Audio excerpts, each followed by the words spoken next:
જય માતાજી મિત્રો, આજે આપણે શ્રી કૃષ્ણ એટલે કે જન્માષ્ટમી વિશે થોડુંક જાણીશું।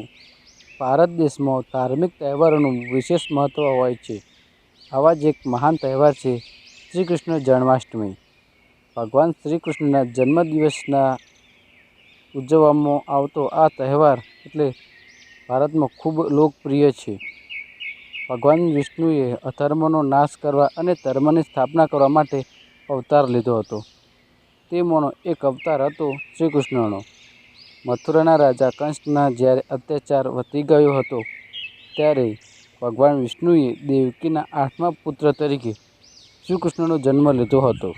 શ્રી કૃષ્ણ જન્માષ્ટમીમાં આપણે ભાઈચારા, એકતા અને પ્રેમનો સંદેશો આપે છે। શ્રી કૃષ્ણના જીવનમાંથી આપણે ઘણું બધું શીખવા મળે છે। તેમણે આપણને ધર્મ, ન્યાય અને પ્રેમનો માર્ગ બતાવ્યો છે। તેમનું જીવન આપણને સારું કર્મ કરવા અને દુષ્ટતાનો પ્રતિકાર કરવા માટે પ્રેરણા આપે છે। જન્માષ્ટમી આપણો એક ધાર્મિક તહેવાર છે।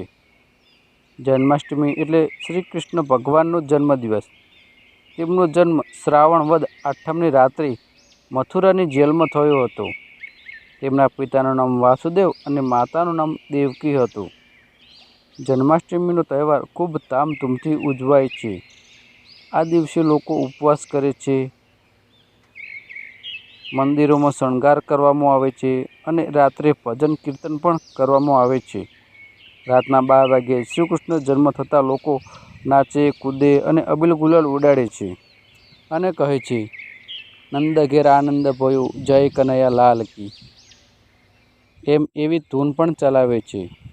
પછી પંજરીનો પ્રસાદ વહેંચાય છે, લોકો પારણામાં ઝૂલતા કનૈયાને દર્શન કરે છે અને કેટલાક સ્થળોએ પણ મેળા પણ ભરાય છે અને લોકો મેળામાં હોંશે હોંશે જાય છે અને ત્યાં આનંદ કહે છે।